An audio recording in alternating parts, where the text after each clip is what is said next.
ಗುಡುಗುತ್ತಿವೆ, ಬಂಗಲೆಗಳು ನಡುಗುತ್ತಿವೆ, ಗುಡಿಸಲುಗಳು ಗುಡುಗುತ್ತಿವೆ, ಗುಡಿಸಲುಗಳು ಗುಡುಗುತ್ತಿವೆ, ಗುಡಿಸಲುಗಳು ಗುಡುಗುತ್ತಿವೆ. ಬೇಕೇ ಬೇಕು, ಬೇಕೇ ಬೇಕು, ಎಲ್ಲಿಯ ತನಕ ಹೋರಾಟ? ಈಗ ನಾವು ಜಮೀನ್ ಎಂಬತ್ ಬರ್ದೇ ಇದ್ರೆ ನಾವು ಮುಖ್ಯ ರಸ್ತೆ ಮುಖಾಂತರ ವಿಧಾನಸೌಧಕ್ಕೆ ಮುತ್ತಿಗೆ ಮಾಡ್ತೀವಿ. ಹಾಗಾದ್ರೆ ಮಹಿಳೆಯರ ಮುಂಭಾಗ, ಎಲ್ರು ಹಿಂಭಾಗ, ತಮಟೆ ಮುಂಭಾಗ ರೆಡಿ ಆಗ್ಬೇಕು, ತಮಟೆ ಸತ್ತು ರೆಡಿ ಆಗ್ಬೇಕು. ತಮಟೆಯಿಂದ ಮುಂಭಾಗ ಮಹಿಳಾ ಶಕ್ತಿ. ಜೈ ಭೀಮ್, ಜೈ ಭೀಮ್,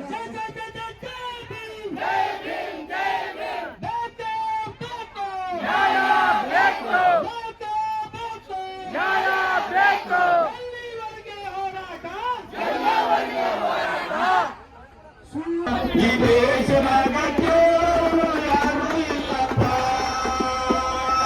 ಎಂತ ಸರ್ಕಾರದ ಪಕ್ಕ ಈ ರಾಜ್ಯದಾಗ ಕೇವಲ ಯಾರು ಇಲ್ಲಪ್ಪ. ಮಂತ್ರಿ, ಕಾನೂನು ಮಂತ್ರಿ, ಶಿಕ್ಷಣ ಮಂತ್ರಿ,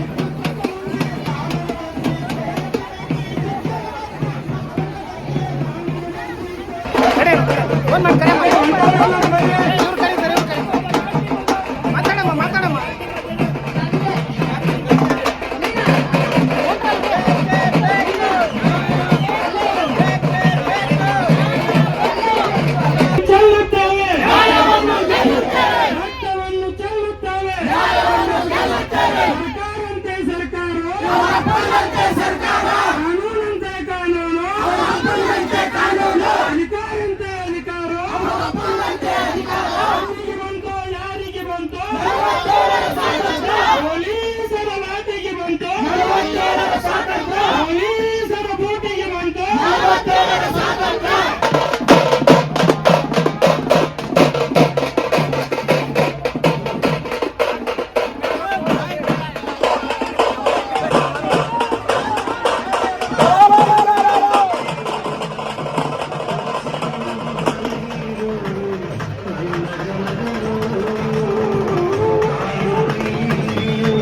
ಕೃಷ್ಣಪ್ಪರವರ ಸ್ಥಾಪಿತ ಕರ್ನಾಟಕ ದಲಿತ ಸಂಘರ್ಷ ಸಮಿತಿಯಿಂದ ಬೃಹತ್ ಪ್ರತಿಭಟನೆ. ಕರ್ನಾಟಕ ರಾಜ್ಯದ ಮೂಲೆ ಮೂಲೆಗಳಿಂದ ಅನೇಕ ಜನ ಬಡವರು ಮೂಲೆ ಮೂಲೆಗಳಿಂದ ಬಂದಿದ್ದಾರೆ. ಅವರ ಮೂಲ ಉದ್ದೇಶ ಕರ್ನಾಟಕದಲ್ಲಿ ಆಗ್ತಕ್ಕಂಥ ರಾಜಕೀಯ ಅವ್ಯವಸ್ಥೆಯ ಬಗ್ಗೆ, ಏನು ಪರಿಶಿಷ್ಟ ಜಾತಿ ಪರಿಶಿಷ್ಟ ವರ್ಗದಲ್ಲಿ ಇಟ್ಟಂಥ SCP TSP ಹಣ ಇನ್ಯಾವುದಕ್ಕೂ ಬಳಕೆ ಮಾಡ್ಕೊಳ್ಳೋದು, ಗ್ಯಾರಂಟಿಗಳು ಬಳಕೆ ಮಾಡ್ಕೊಳ್ಳೋದು ಎಷ್ಟು ಸಮಂಜಸ? ಇದನ್ನು ದಯವಿಟ್ಟು ಖಂಡಿಸ್ತಾ ಇದ್ದೀವಿ. ಜೊತೆಗೆ ಏನು ಒಳ ಮೀಸಲಾತಿ ಜಾರಿಗೆ ಆಗಬೇಕು ಕಳೆದ 35 ವರ್ಷಗಳಿಂದ ಒತ್ತಾಯ ಮಾಡ್ತಿದ್ದೀವಿ. ಆದರೂ ಕೂಡ ಈ ಸರ್ಕಾರ ಪ್ರತಿ ಬಾರಿಯೂ ಅನೇಕ ಆಯೋಗಗಳು ರಚನೆ ಮಾಡೋದ್ರ ಮೂಲಕ ಎಲ್ಲ ಆಯೋಗಗಳು ಕೂಡ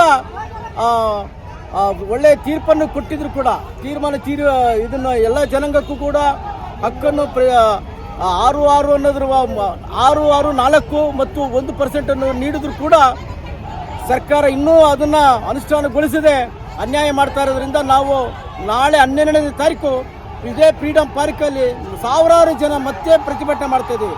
ಇವತ್ತು ಪ್ರತಿಭಟನೆ, ನಾಳೆ ಕೂಡ ಪ್ರತಿಭಟನೆ. ಇದು ಯಾಕಂದರೆ ಸರ್ಕಾರ ಎಚ್ಚೆತ್ಕೋಬೇಕು. ಇದೇನು ಬಡವರ ಕೂಗು ರಟ್ಟಿಗೆ ಜೋರು ಅನ್ನೋ ಥರ ನಾವು ತೋರಿಸ್ತಾ ಇದ್ದೀವಿ ಸರ್ಕಾರಕ್ಕೆ. ಯಾವುದೇ ಕಾರಣಕ್ಕೂ ವಿಧಾನಸೌಧಕ್ಕೆ ಸ್ವಲ್ಪ ದಿನದಲ್ಲೇ ಮುತ್ತಿಗೆ ಹಾಕ್ತೀವಿ ಸಂದರ್ಭದಲ್ಲಿ ನಾವು ಒತ್ತಾಯ ಮಾಡ್ತಾ ಇದ್ದೀವಿ. ನಮ್ಮ ಹೋರಾಟ ನ್ಯಾಯಬದ್ಧವಾಗಿರ್ತಕ್ಕಂಥ ಹೋರಾಟ. ಈ ಹೋರಾಟ ತಕ್ಷಣ ಈಡೇರಿಸಬೇಕಂತ ನಮ್ಮ ಸಿದ್ದರಾಮಯ್ಯನವರಿಗೆ, ಸಮಾಜ ಕಲ್ಯಾಣ ಇಲಾಖೆ ಸಚಿವರಿಗೆ, ಮಾನ್ಯ ಜಮೀರ್ ಅಹ್ಮದ್ ಅವರಿಗೆ ಮತ್ತೊಮ್ಮೆ ನಾವು ವಿನಂತಿ ಮಾಡ್ತಾ ಇದ್ದೀವಿ. ಈಗ ಏನು ಅಸೆಂಬ್ಲಿ ಒಳಗಡೆ ನೀವು ನಾಳೆ ನಾಡದಲ್ಲಿ ತೀರ್ಮಾನ ತಗೊಂಡಿಲ್ಲ ಅಂದರೆ ಮುಂದಿನ ದಿನಗಳಲ್ಲಿ ರಕ್ತಕ್ರಾಂತಿ ಆಗುತ್ತಂತೆ ಸಂದರ್ಭದಲ್ಲಿ ನಾವು ಎಚ್ಚರಿಕೆ ಕೊಡ್ತಾ ಇದ್ದೀವಿ. ಉತ್ತರಾಜ್ ಅಂತ ಹಿಂದ ಒಕ್ಕೂಟ ಸಮಿತಿ.